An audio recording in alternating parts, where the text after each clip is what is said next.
नहमदुहु व नसल्ली अला रसूलिहिल करीम अम्मा बाद फ़अऊज़ु बिल्लाहि मिनश शैतानिर रजीम बिस्मिल्लाहिर रहमानिर रहीम रब्बि इश्रह ली सदरी व यस्सिर ली अमरी वहलुल उक़दतम मिन लिसानी यफ़क़हू क़ौली अल्लाहुम्मा फ़क़्क़िहना फ़िद्दीन। सूरतुल बक़रा आयत नंबर 195। लफ्ज़ी तर्जुमा, रूट और तफसीर। व अनफिकू और खर्च करो फी सबीलिल्लाहि अल्लाह के रास्ते में, वला और ना तुल्कू तुम डालो किसी के सामने डालना, फेंकना, बि ऐदीकुम अपने हाथों को, लतखलुका तरफ हलाकत की, हाँ लाम काफ रूट है इसका। व अहसिनु और अच्छा करो, एहसान करो, इन्नल्लाह बेशक अल्लाह ताला युहिब्बु मोहब्बत रखता है अल मुहसिनीन एहसान करने वालों से, जो अच्छा करते हैं उनसे अल्लाह रब्बुल इज्जत मोहब्बत रखता है। बिस्मिल्लाहिर्रहमानिर्रहीम। तफसीर। व अनफिकू और खर्च करो फी सबीलिल्लाह अल्लाह के रास्ते में। जंग की बात होते होते सदका की बात आ गई। अल्लाह के रास्ते में खर्च किया करो, और ये कभी भी किसी भी हाल में ना भूलने वाला सबक है। यानी अल्लाह की अताअत के कामों में, अल्लाह के दीन की खिदमत पर खर्च करो। वला तुल्कू बि ऐदीकुम इला तहलुका, अपने हाथों के साथ खुद को हलाकत में ना डालो। तहलुका से क्या मुराद है?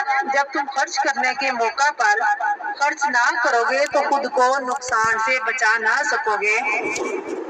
मसलन अल्लाह के रास्ते, जहाद के मौका पर, दीन की तबलीग में अगर खर्च ना करोगे, अगर तुम अपने दीन को दूसरों तक ना पहुंचाओगे तो नतीजे में वो तुम्हारे अफकार को तुम्हारे अंदर ले आएंगे, तो दुनिया और आखिरत दोनों का नुकसान हो जाएगा।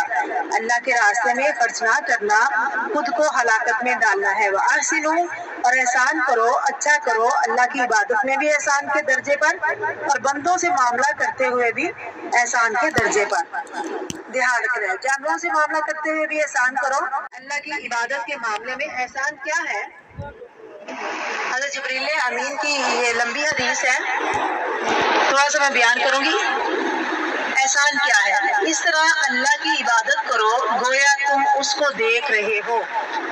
अगर ये कैफियत ना हो कि तुम्हें अल्लाह नजर आए, फिर ये याद करो कि वो तुमको देखता है।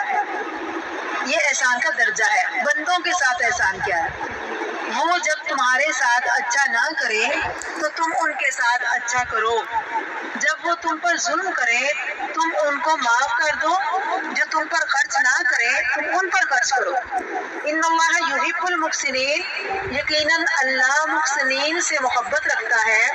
यहाँ सिर्फ हुक्म नहीं बताया, शौक भी दिलाया, क्योंकि जब हमें पता चले मेरे इस काम पर अल्लाह की मोहब्बत मुझे मिलेगी तो वो मेरे लिए काम करना आसान हो जाएगा।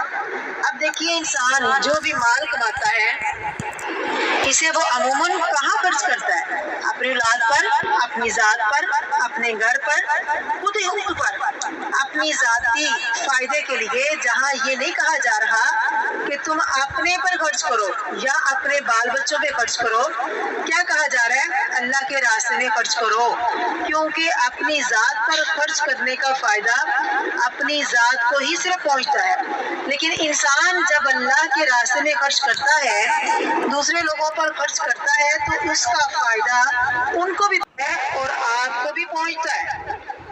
आप जब अपने वालिदैन या रिश्तेदारों पर खर्च करेंगे, आपको क्या फायदा होगा? अल्लाह खुश होगा, अजर मिलेगा। और क्या फायदा होता है? उनके साथ आपके तल्लुकात अच्छे होते हैं।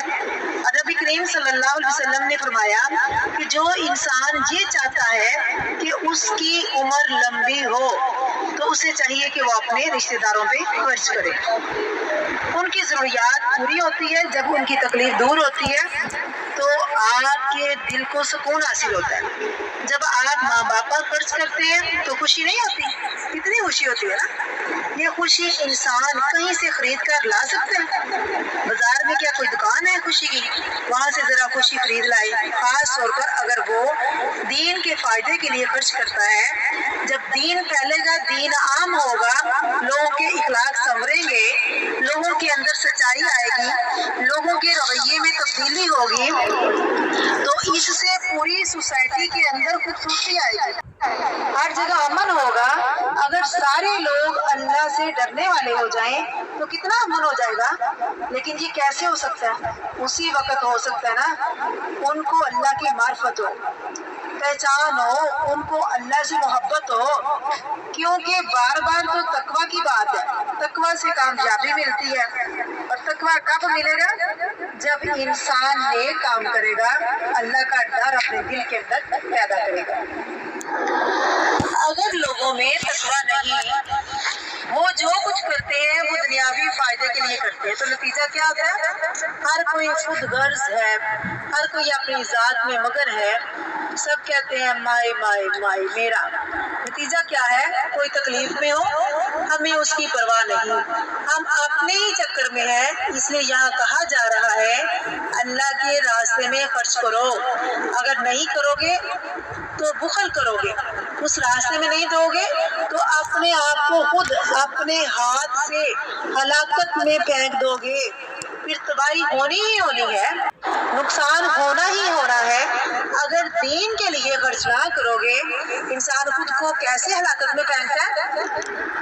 کہا گیا اپنے ہاتھوں خود کو ہلاکت میں نہ پھینکو، جیسے کوئی اپنے آپ کو آگ میں پھینک دے، کوئی اپنے آپ کو پانی میں پھینک دے اور ڈوب کر مر جائے، یہ خود کو ہلاکت میں پھینکنا۔ تلقوں میں بہت شدید بات ہے، ایک تو یہ ہے اپنے کسی بچے کو اٹھا کر پھینکنا، اور ایک اپنے آپ سے ہی خود کود جانا۔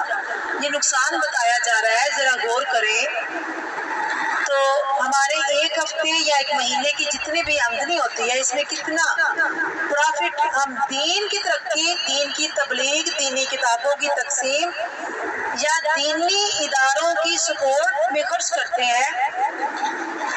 99 ایک چھوٹی سی مثال ہے، مثلاً ہم سب یہاں بیٹھے ہیں، یعنی اداروں میں جب انسان بیٹھتا ہے، مدرسوں میں بیٹھتا ہے، بجلی بھی خرچ ہو رہی ہوتی ہے، اس کے اوپر اور بھی اخراجات ہیں، تو یہ آسمان سے تو نہیں آتے نا، کہاں سے آتے ہیں؟ آپ سب کے تعاون سے ہوتے ہیں، ہم سب اس میں شریک ہیں۔ لیکن عمومی طور پر ہم لوگوں کا رویہ کیا ہے دین کے معاملے میں؟